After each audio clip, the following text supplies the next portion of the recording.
The first things to know about blockchain are its main functions and some key words to guide you through the subject. There are two main functions to blockchain. The first is as a digital ledger.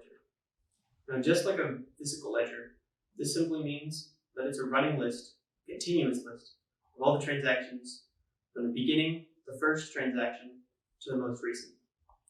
This list is public, decentralized. There is no overarching authority to it. Now, in order to alter the ledger, requires a verified transaction. And this brings us to the second function as a means of secure transfer. Since there is no regulating body to oversee transactions, to make a blockchain transaction, one needs to acquire typically 3 other third-party users to verify. And this brings us to what is being transacted. Now, tokens are unique digital units that represent real or imaginary things. This can mean anything from distant physical objects, land titles, ethereal currency, or anything like that. So what is blockchain? Blockchain is a decentralized ledger, and it basically has a list of transactions that each of these transactions has a cryptographic hash at the end of it in order for the person or the actual blockchain itself, the network, to be able to tie the transactions together sequentially. And this creates a system of verification because the only way for the blockchain to continue is if the cryptographic hash of the previous block matches the second block in order for it to go forward. It can never be reversed, which means that blockchain in itself is very secure because transactions are extremely difficult or impossible to modify.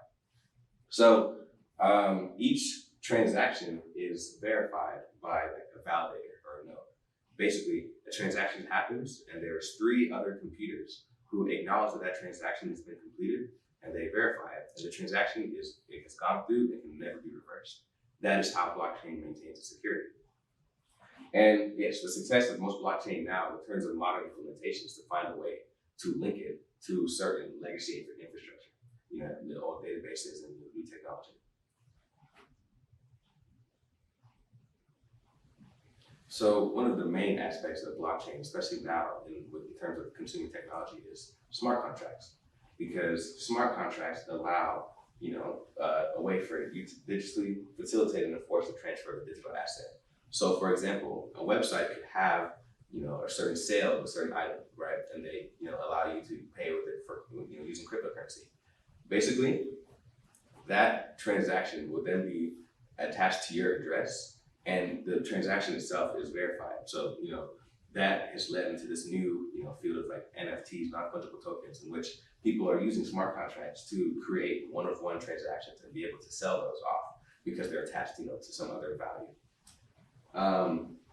So yeah, it's the best to use for e-commerce because it does not require a trusted third party and basically can allow for secure transactions with a higher, greatly reduced risk of fraud. So some of the major players, and I wanted to divide this into separate categories because blockchain is more than just cryptocurrency, as everybody's familiar with.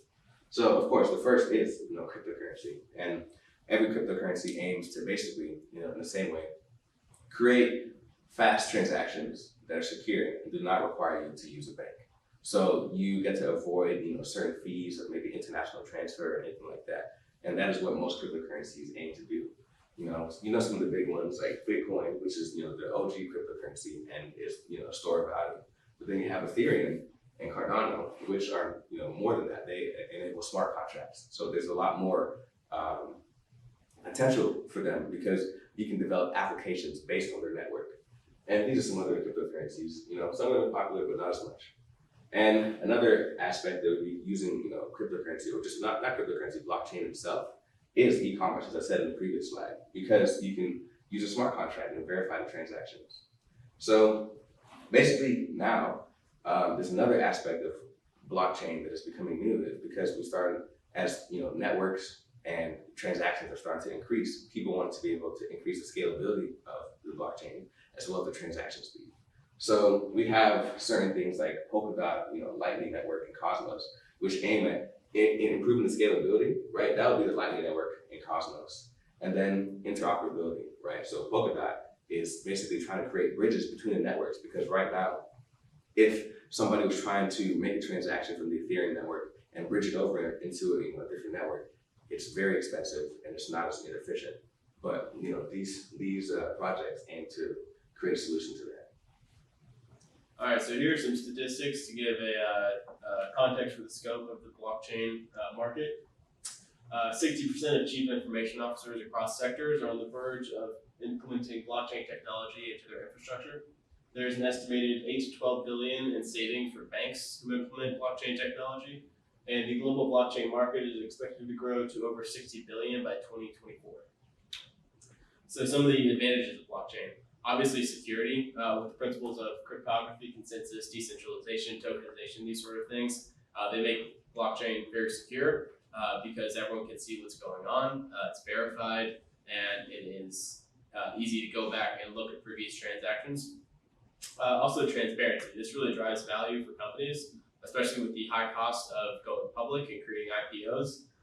More companies are staying private. Due to that, this transparency drives values for those who have best behavior, because it really shows whose financials are in order and who deserves to be valued highly.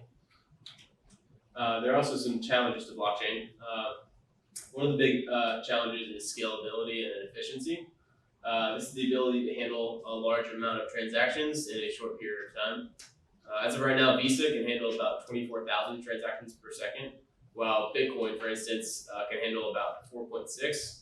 That is growing, but as of right now, they need to really enhance their scalability in order for blockchain to become generally adopted. There's also the issue of standardization and interoperability. This is the interoperability is the ability for different blockchains to interact with each other. So as of right now, certain blockchains aren't compatible with certain cryptocurrencies. So their systems aren't compatible right now. And they're also working on that, but it still would need to be more operable for it to be generally adopted. There's also the lack of understanding by the general public.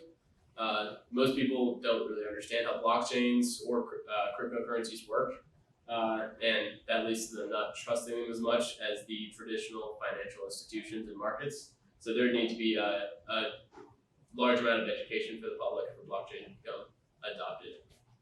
One of the potential applications of blockchain business is messaging security. For example, companies can capitalize on the creation of a vehicular ad hoc network based on blockchain. A vehicular ad hoc network consists of groups of moving or stationary vehicles connected by a wireless network. False or inaccurate information damages the integrity of that network. Blockchain can ensure security of the ground truth of that information for vehicles, because any vehicle can access the history of the event information in the public blockchain.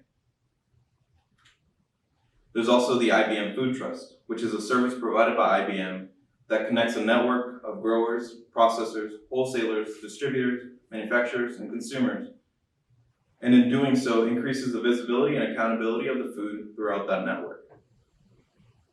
Me and my group see blockchain being here to stay, with them becoming more popular as a use of digital transactions becoming more popular. More businesses are using blockchains to add value to their businesses, manage and secure it.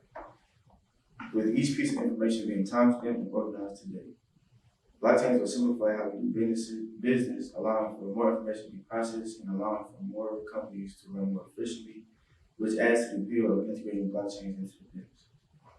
Some businesses have already hopped on this trend of integrating blockchains.